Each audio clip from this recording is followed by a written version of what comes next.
That was Keep Alive, continuing the a cappella version of Havdalah that I started playing during the opening song sequence during the counter yesterday.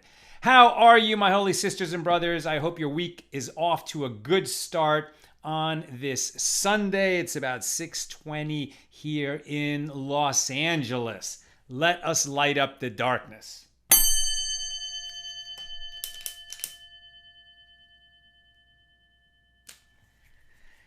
Who's in the house? Let's see. Yehudit Sobel says shalom from Florence, South Carolina. Melissa Eitul Jurin, good evening from Great Neck, New York. James Roth in the house, shalom from Indianapolis. Elizabeth Hunt Lucarini says shalom from Tucson. Brandon Christian Sullivan says shalom from Knoxville, Tennessee. Marina Gonzalez, shalom, shalom. Patricia Bowers says good evening from Waco, Texas. Ed Berg is with us from Galloway, New Jersey. Clay Cordell is with us from Boiling Springs, South Carolina. Sharon Frant Brooks, shalom from Lebanon, New Jersey. Rick Davis, we haven't seen you in a while. Good evening from the Chicago area. Rochelle Rosen, Shavua Tov from Modesto. Ryan Fagan from Minneapolis. Fred Rare, I'm eating at Cracker Barrel.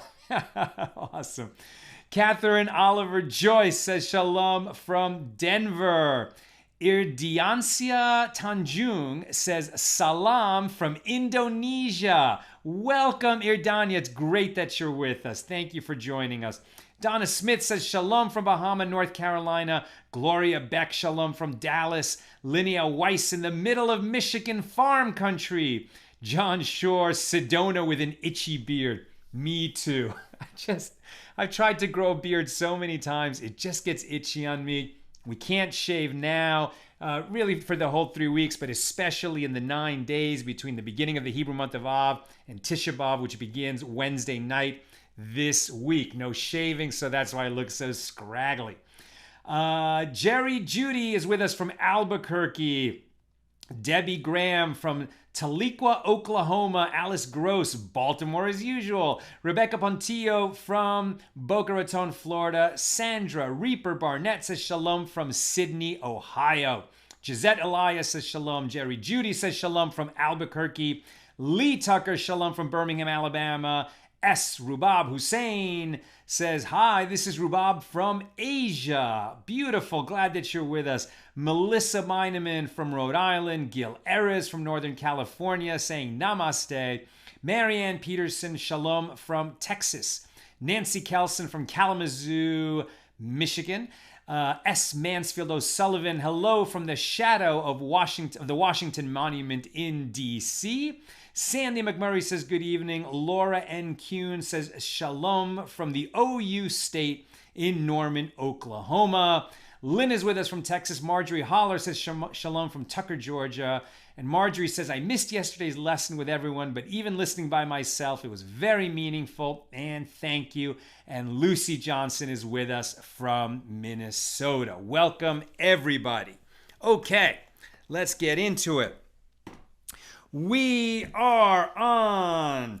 in Tractate Shabbos, the second volume of the Talmud. We're on page 142. That is Daf Kuf Mem Beis. We are in chapter 21. I'm just confirming. Yeah, we're in chapter 21, and we're going to be covering the whole first Mishnah tonight with God's help, and opening our discussion, I think even finishing our discussion of Mishnah number 2. This chapter 21 continues our learning on the principles of muktzeh, things that because they don't have a use on Shabbos, the rabbis decreed we don't even touch them. But here we're going to have some new rules that we haven't seen before, some principles that we can gather about these objects. It's not only to prevent us from coming to use an object and coming to perform a prohibited labor, but also this principle of shavut, that just to promote the sanctity and the beauty and the restfulness of Shabbos, we just don't touch these objects. Let's get into it. Here in our first Mishnah of chapter 21, we learn that a person may pick up his child, at this point not defined how old this child is, may pick up his child even though the child has a stone in his hand. Now we've seen that stones, twigs, pebbles, leaves, dirt, these are all muktzeh objects on Shabbos. There's no need to touch them. When we do yard work, we end up picking up stones and twigs. If we're looking for kindling for a fire, we might pick up twigs. But we don't need to do those things because we don't kindle fire, we don't do construction, we don't do yard work, we don't do any of that on Shabbos. So we don't need to touch those objects. They're muktzeh, they're set aside, they're not prepared for use on Shabbos, and so we don't touch them at all. But this stone, which would be muktzeh, now we're learning that we can pick up the child. The child is holding the stone. We might think that because the stone is muktzeh, we can't pick up a child who is holding this muktzeh object. As we're going to see, this rule is not so simple when we get into the discussion in the Gemara. The Mishnah says we may pick up a basket with a stone in it. So now this basket, it's a vessel. It's got a stone, which is muktzeh. It's set aside, no use on Shabbos. May we pick up a basket if the only thing that's in it is a stone? No. So this rule is going to have to be clarified in the Gemara. As we'll see, we can pick up a basket with a stone in it because other objects are in that basket too. We'll get to that. And we may move tameh teruma because there's going to be tahor teruma with it. Okay, so teruma is the first tithe, right? So if we're in an agricultural community and we gather in our crops, we gather in our grain, we winnow it, we separate it, and now we've got a pile of grain. So the first thing, we can't touch that grain until we tithe it. The first tithe, called the teruma gadol, is about 2% of that grain, and we have to set it aside. It's holy, it's consecrated, and we have to give it to a priest. This applies when we live in Israel, and really when the temple is standing. There's still ways to do teruma, but this is the general idea, right? When we're in Israel, in the Holy Land, the temple is standing, the priests are officiating, so 2% of the grain gets removed for the priest. That is consecrated food. The priest can only eat it as long as it remains tahor, pure, ritually pure. If for some reason it becomes impure, tameh, like a creeping thing touches that grain, a mouse gets into it, some kind of crawling insect, or God forbid there's a corpse nearby and somehow the dead body or somebody who touches the dead body then touches that teruma, so then it becomes tameh, impure. The priest is not going to be able to eat it. We're not going to be able to eat it because it remains consecrated. That teruma is eventually going to have to be burned. In the meantime, no one can eat it. It has no legitimate use on Shabbos. We can't move it. It is muktzeh. Impure teruma that became impure is muktzeh on Shabbos. However, if it's in a barrel or in a basket or in some kind of a vessel, along with teruma that is still pure, that is tahor, it's pure, and the only way to get at the teruma that remains pure, that is available to be eaten by a priest, and which can be moved on Shabbos, if the only way to get at the tahor teruma, the pure teruma, is to move the impure teruma, then it's going to be possible to move the impure teruma. Rabbi Yehuda adds an extra point. It's a little unclear if he's being more lenient or if he's just clarifying a point. So there's a principle that if teruma, if a measure of teruma fell into a much larger container with chulin, meaning non-consecrated food, regular food, right? It's tithed food. It's permitted to be eaten. So the tithes have been taken out of it. The 2% of it for the priest, the 10% of it, approximately 10% for the Levites. And in other years, there's another tithe, the second tithe, which is for ourselves to use when we go up for a festival in Jerusalem, or set aside for the poor. But after that food, that grain has been fully tithed, Okay, so now anyone can eat it. Any Israelite, anybody can eat it. It's available to be eaten. But if teruma, the priest's portion, falls by mistake into the regular non-consecrated chulin, the plain food that's available for everybody, so now there's a problem, right? That teruma was consecrated, it's holy food, only priests can eat it. Now that this holy food fell into the container with the regular food, unfortunately, it's going to make that whole container of regular food unavailable for the rest of us because some part of it is the holy food that's consecrated and available only to priests. However, if a small enough measure drops into a large enough container of chulin, of regular food, then the holy food, the consecrated food, becomes nullified, bitul. What is the proportion that makes it nullified? It's actually quite large. It has to be 100 to 1, right? So if consecrated food falls into regular food, but in a measure of 1 in 100, okay, so now we don't have to worry about the consecrated portion. There's so little of it falling into such a large quantity of regular food that the priest's portion is nullified. Nevertheless, we're going to lift out 1/100th of that mixture, the consecrated food that fell into the much larger quantity of regular food. We're going to lift out about as much as fell into it, even though we may not get the part that actually fell in. But we're going to take out a measure, let's say 1 in 100, and we're going to give that to the priest to make sure that the priest doesn't get ripped off because his food was nullified when it fell into this larger quantity of chulin. Rabbi Yehuda says that when this happened, this small amount of consecrated food fell into this large container of regular food, and it was nullified, so we're going to be able to eat that food. But we can't do it until we lift out that priest's portion so the priest doesn't get ripped off.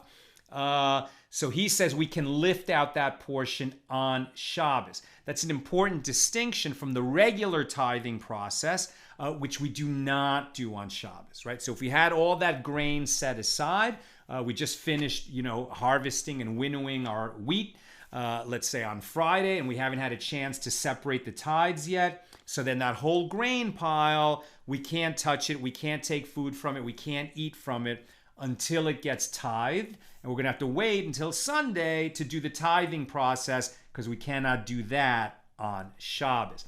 But lifting out this priest portion that just fell in accidentally, and we're going to take out enough so that the priest is okay, and then that's going to permit the rest of this grain pile that was already tithed to be eaten. Yet Rabbi Yehuda says we can do that on Shabbos. Okay, now we get into the Gemara on this Mishnah.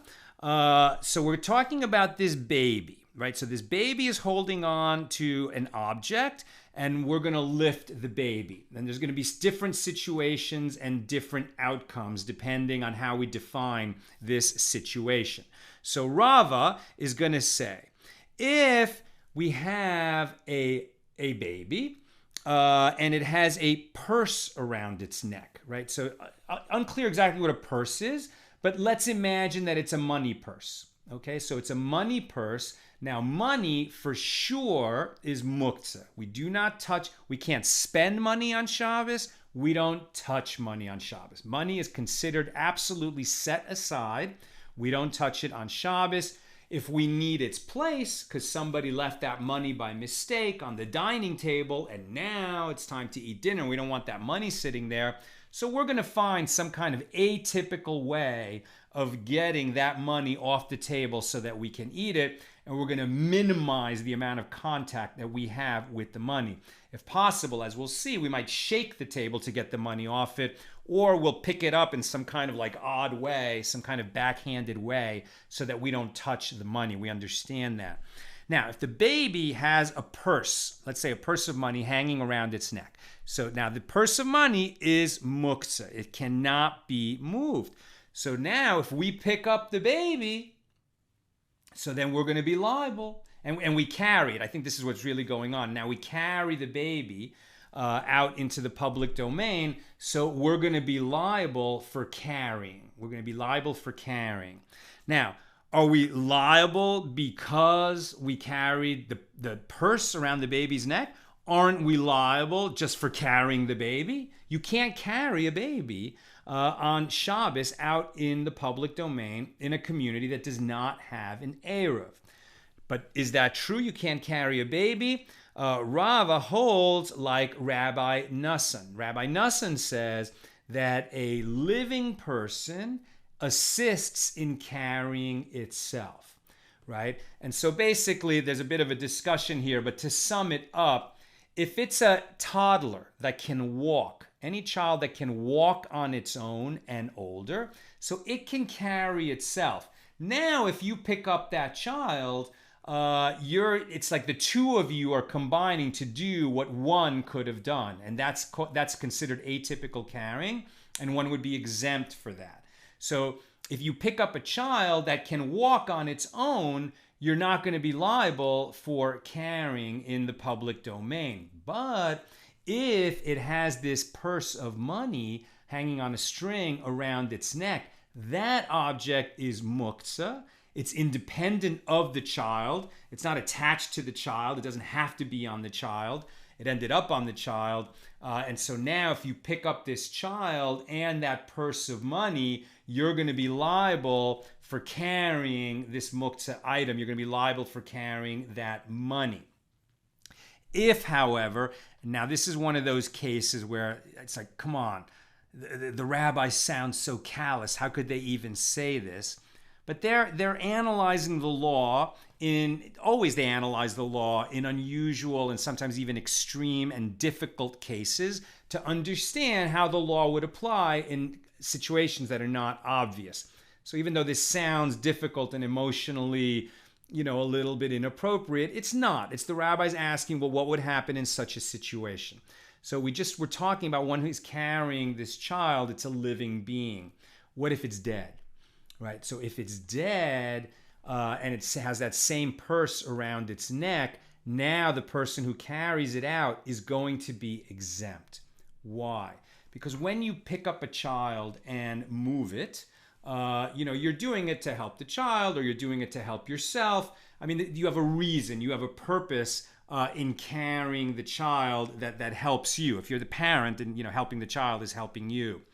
But if, God forbid, you're in a situation where there's a dead child and you have to carry that corpse from one place to another, you're not doing it for your own benefit. You're doing it for the benefit of the corpse. And so in that case, you would be exempt from carrying because you're not carrying to fulfill, to help yourself fulfill a constructive need. You're just fulfilling the needs of the corpse. You're honoring the corpse. You're taking it out of a place where it'll be degraded. You're taking it to get buried or to be prepared or to await burial. And in that situation, that purse of money, which is around the neck, hanging on a string around the neck, this is such an awful situation, of that dead child, now it doesn't matter. You're not thinking about that purse. You're in no way, it's not even in your mind that you're carrying a purse of money. You've forgotten about that because you are overwhelmed with the situation. Your stress, your grief in having to carry that dead child totally overshadows that purse of money, and we don't think about the purse of money, and so the person is exempt in that situation. Okay. But when the purse is on the living child, right? When the purse is on the living child, now it's a totally different situation. You and the child had a choice to just leave that purse where it is. You chose to pick up a child. If it's a child that walks, a toddler, you're allowed to pick up that child, but picking up the purse of money with it is something that you should have thought about. I shouldn't do that. I would be liable for doing it. You are liable. So that's in the case of the living child with the purse around its neck. Now, why do we allow one to carry a toddler with a stone? The purse of money is muktzeh, and the stone is muktzeh also. But the Mishnah says that if the child is holding on to a stone, now we can pick up the child and we remain exempt. what is the difference between the stone and the money, given that both of these are muktzeh items. They're set aside and not prepared for use on Shabbos. The difference is, why is that small child clutching the stone? Because for whatever reason, it has an emotional attachment to the stone, right? It's sort of like a toy to it. It may even identify sort of the stone with the parent. It has a longing for, somehow that stone represents the parent. Whatever the case is, it has an emotional connection to the stone. So this now becomes a different situation, and the parent can pick up the child and the stone goes along with it, because we don't want to upset the child. I mean, this is actually one of those equitable situations, one of those equitable rulings that's a little bit surprising, but they limit that permit. They limit that permission, and they say that if the child has an emotional attachment to a coin, to some money, so then no, then it doesn't count. At that point, we say no, because the child may drop the coin, and the person, especially if he's a poor person, is not going to want to have the financial loss of losing money. And then the parent, may come to pick up the coin that the child dropped and carry the coin. And so to protect the parent from coming to carry the coin in the public domain, we say, no, you cannot lift a child that has a coin in its hand. You can lift a child that has a stone in its hand if it has an emotional connection to that stone. What if it has a toy in its hand? That's not asked here in the Gemara. I'm asking that question. Is this toy going to be more like a stone or more like the coin? And I asked that when I first read this. I'm trying to figure that out. And then I realized when I reread it, there's no issue here, because the toy is not muktzeh. Children's toys are prepared for use on Shabbos. Of course, they can play with their toys. I mean, assuming it's not an electronic toy or some kind of a toy that for some other reason cannot be used on Shabbos. But if it's just some little toy car, there's not a problem. That's prepared for use on Shabbos. So the child can hold the toy, and you can pick up the child with that small toy in its hand. Okay, we move on to another rule. A person may wear clothing on Shabbos. That's obvious. Of course, we can go out into the public domain wearing clothing, even though in a sense we're carrying the clothing by wearing it. No one's going to say you have to go out naked. Of course not. Modesty is a huge, huge value. We just had that teaching the other night of Rav Chisda teaching his children that you must dress modestly. And I actually did this with my kids the other night. I put a valuable object, a piece of jewelry in one hand, and then just like a nothing object, an unimportant object in the other hand. I said, I've got two valuable things in my hands. And they said, what is it? What is it? What is it? And I didn't want to show. Then I finally showed them the valuable object. And they're like, okay, yeah, but what's in the other hand? What's in the other hand? And I wouldn't show for a really long time, and their curiosity just became so strong. They wanted to know what was in the other hand. And finally, I opened it. It was an insignificant object. Why did they want to see it so bad? Because it was kept from them. Because it was, in other words, it was handled discreetly and in modest fashion. Likewise, right? And he was talking primarily to his daughters that, people are more attracted not to the one who, just lets all that skin hang out, but rather one who dresses modestly and preserves an air of mystery about their person. So, of course, we dress modestly. We can wear clothing. However, we cannot carry clothing on Shabbos.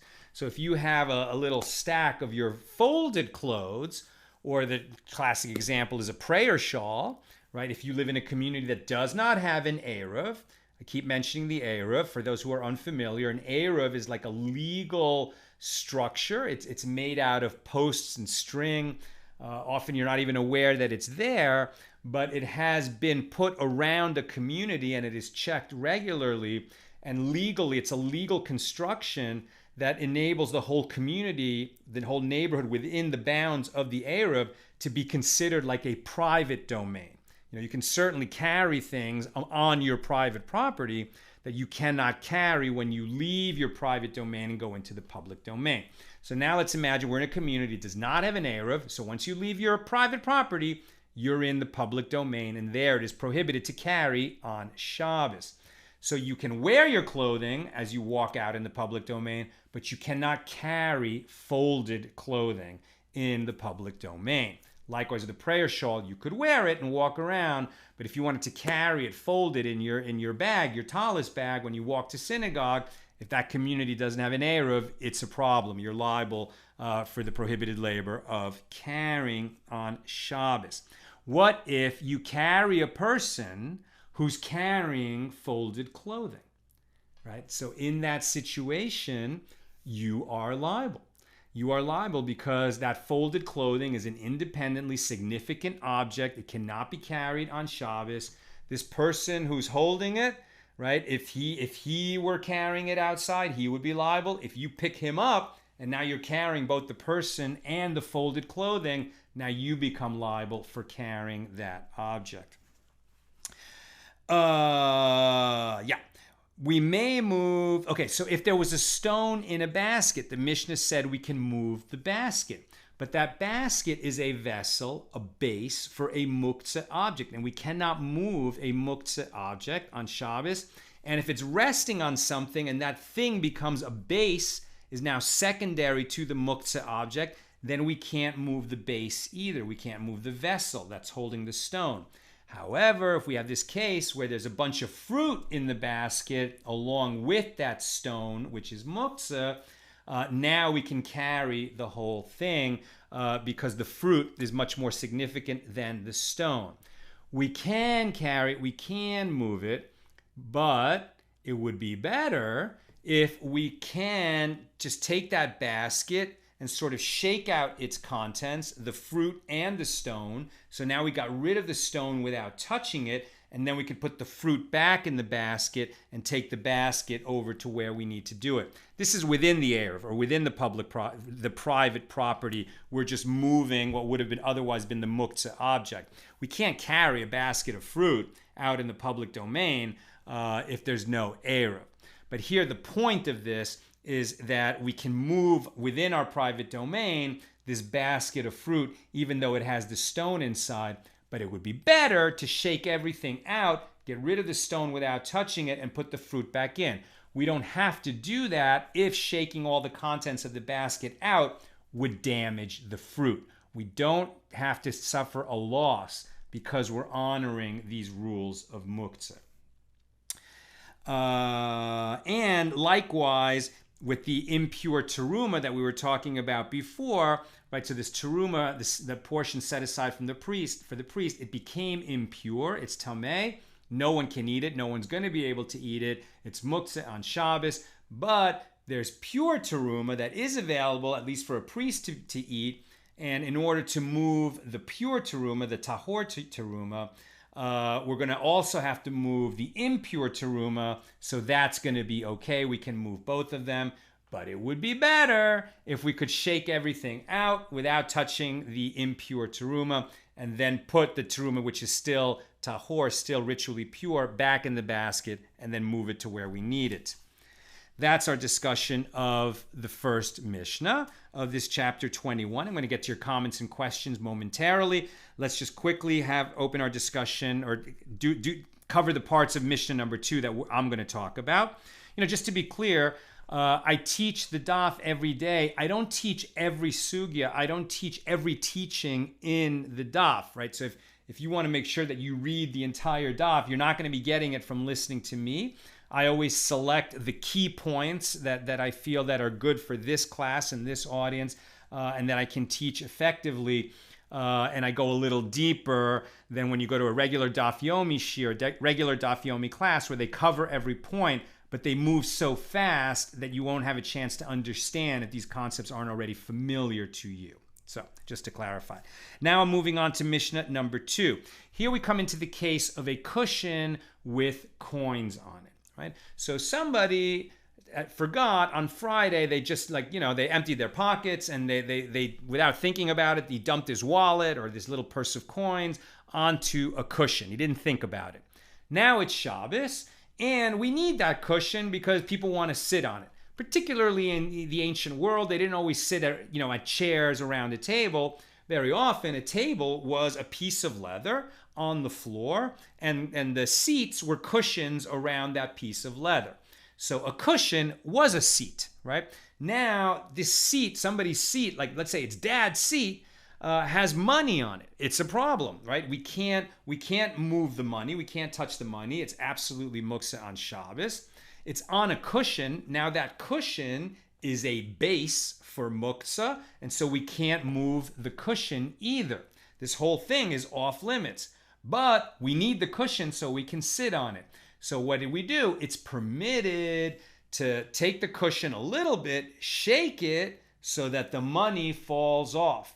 Now the cushion is available. The cushion, of course, is prepared for use on Shabbos because we assume that we're going to need cushions to sit on it. We don't have to designate it purposely. That's one of those things that's just assumed to be ready for use on Shabbos. So we just shake the money off, and now we can take the cushion to where we need and sit on it. There's two caveats to this. If it's not the cushion that we need, but the location where the cushion and the money on top of it is resting, what we actually need is that spot on the floor, right? Like we have another cushion available, a better cushion. So really what we want to do is just take this cushion out of the way and replace it with the other cushion that somebody's going to sit on. Since we need it for its place rather than for its use, it is permitted to just pick up that cushion in the regular way and the money and move it off to the side, and enough off to the side that we won't need to move it again on Shabbos is the way that we would handle that. And the second caveat is, this is all assuming that when I came in on Friday and I dropped my wallet on that cushion without thinking about it, that it was a matter of forgetfulness. I just didn't think about it. I was careless. I was neglectful. And that's why the money ended up on that cushion. But if I came in on Friday and I thought to myself, oh, this cushion's out of the way, it doesn't matter, I don't want to lose my wallet, so I'm going to put my wallet there on that cushion so I can find it on Sunday. I put it there on purpose. Now this whole thing, the money and the cushion under it, are muktzeh and are going to stay muktzeh. It's prohibited to move them, right? That happened on purpose, not through forgetfulness. I can't move the cushion or the money until after Shabbos. This rule of the same principle of the money, the coins or the wallet on top of the cushion applies to a rock that was set on top of a barrel. Let's say a barrel of wine, right? Back then they didn't have bottles of wine. They bought their wine in barrels. And that's what, and the wine was very strong, and they would, open the barrel and pour out some of this very strong wine, and then they would dilute it about 4-1, and then the wine would be prepared and ready to be drunk on Shabbos. But now let's say that I put a rock down on top of a barrel before Shabbos began. I did it forgetfully. I wasn't thinking about it. Just like when I just threw my money on the cushion, I just placed this rock. I had to move the rock. I was doing other stuff. I placed the rock on the barrel just to rest there for a moment, and I forgot about it. Now Shabbos comes. Now it's a problem because the rock is muktzeh. I can't touch the rock. I want to get the barrel up off the ground, and I can tip it on its side so I can get at the wine inside. The wine, of course, is prepared for use on Shabbos. But now this barrel is acting as a base for that rock, which is muktzeh. I can't touch the rock and I can't touch the base. What do? Same principle as with the cushion and the coins. I shake the barrel until the rock falls off. Then I can move the barrel and it's no problem. This is an atypical way of moving a rock. That's what we're accomplishing here. What if this barrel of wine is resting among other barrels of wine, or even in a cupboard where below it, right near it, there's glassware, right? I have a bunch of glasses and plates that could break if the rock falls on them. Now I can't shake the rock lest I suffer a financial loss for breaking the things that are nearby. Now we get a permission here in this Gemara to lift the barrel with the rock on it, move it the minimum amount so it's out of that danger zone, and now I shake the barrel and get the rock off, and now I can move on with my business. And like the cushion with the coins on it, if what I need is not the wine in the barrel, but just the place where that barrel is standing, because for whatever reason I need that spot in my house, now I can just pick up the barrel and the rock on it and move it to the side, because I'm not trying to access the barrel. I just need the spot that these are here for. So I'm moving the muktzeh not for its use, but for its place. And finally, we have the question, the Gemara asks, let's say that we have an object which is muktzeh, we can't move it. For some reason, we want to move it on Shabbos. There's a reason we want to move it. We can't move it because it's muktzeh.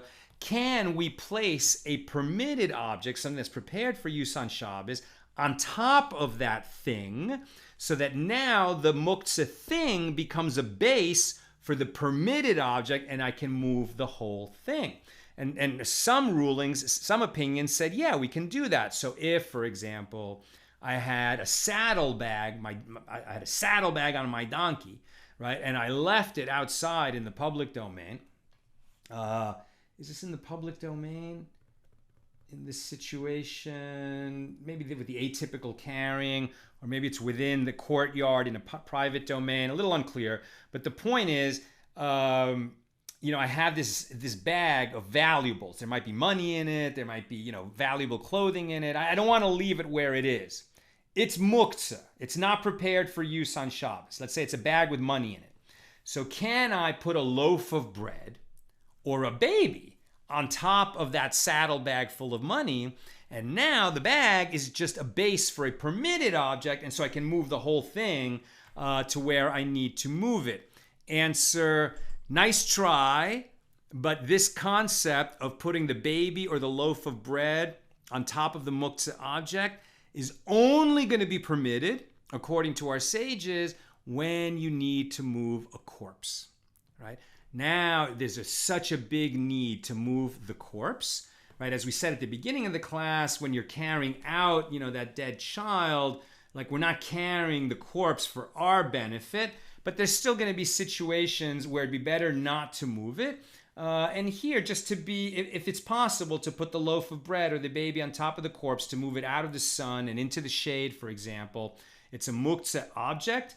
There's nothing to do with it, right? We don't need to move it away because it's going to be degraded, but it's good to move it out of the sun and into the shade, for the sake of the corpse. We're not going to be able to bury it on Shabbos, but we'd like to move it into the shade, so we could put the baby or the loaf of bread on top of the corpse just to move it out of the shade. We're not going to be able to do that same device, as it were, in order to move the bag of money, right, out of the sun or out of the public domain to preserve it. Okay, that's what I've got for us today. Let's look at questions and comments. Okay, let's see. Neil says, any idea why the daf today discusses 1 in 100 instead of the usual teruma gadola of 2 in 100? So this is not about taking teruma, where you take about 2% out of your grain as the first tithe for the priest. This is about being nullified. I don't know why they came up that the number that nullifies, the consecrated grain within a container of regular grain, you need it to be 1 in 100 or more for it to be nullified. It's not the same origin, as the 2 in 100. That is what we consecrate for the priest. As we'll see at some point later in our journey, if you drop by mistake some dairy into a pot of beef stew, so there I'm pretty sure that the number is going to be 1 in 60, right? So if the little bit of dairy is less than 1 in 60, one measure in 60, so it's going to be nullified and the stew is not going to be ruined. But if some amount of dairy drops in and it's like 2 parts in 60 compared to the beef stew, so that whole beef stew is going to become unkosher, inedible. It's just a different question. Neil also says, aren't you still liable for the baby and purse carrying in the private domain like you were in public? No, because like in the private domain, I mean, right. Yes, you are. You're liable because you picked up money, right? That's the idea. There, it's not about carrying from one domain to another. There, it's about touching muktzeh. However, muktzeh is a rabbinic decree, right? So we don't become liable for touching a muktzeh object. We become liable when we violate a Torah prohibition. And so that's why there was the transfer from one domain to another in that part of the question. And Neil also says you can carry the baby, but picking up a purse, muktzeh, is the problem. Or is this like the tray and the candlesticks we learned earlier, where the combination exempts you? Right, and so now you've got it, right? So that, as we saw, the combination exempts you, right? Where you've got the fruit in the basket along with the stone, that's going to be okay. Even so, it would be better not to carry the stone along for the ride, not to pick up that muktzeh object. And that's why, if possible, we'll dump out all the contents in the basket and then put the fruit back in. But you don't have to do that if the fruit would be damaged in dumping it out and putting it back in. What we don't want to do is just reach into the basket, pick up the stone, and put it to the side, because then we touched the muktzeh item. I don't understand this question. Who dies if you move the base? I'm sorry, I'm not sure what that question means. Okay, so that's what I've got for us today. Let me just do one quick check. Nothing over there, nothing over here. Yeah, and I like John's point very much. John Shore says, let's all pray for a refuah shlema, a complete healing for everybody who's suffering from COVID. A week from today, we're going to be releasing a music video from a guy in Chile. He sent it to us to see if we liked it and we would release it. It's beautiful. His name is Aria Gilov. He's from Chile, where I'm from. We actually have cousins in common. This is a total coincidence. It's unbelievable. So we're related, but he left Chile a while ago. He's generally living in Jerusalem. He wrote this beautiful, beautiful song in English and Hebrew. We'll be releasing it a week from now, Sunday, but I was just in contact with him about that, and he told me that he's back in Chile nursing his father, who is suffering from COVID, Chaim Ben Dina. So a refuah shlema to Chaim Ben Dina and everybody who is suffering from the effects of this disease. Thank you guys so much for joining us today, and look forward to continuing our class tomorrow, God willing, with Daf Kuf Mem Gimel, page 143, tomorrow at the regular time, Monday, 6 p.m. Pacific. All the best. Take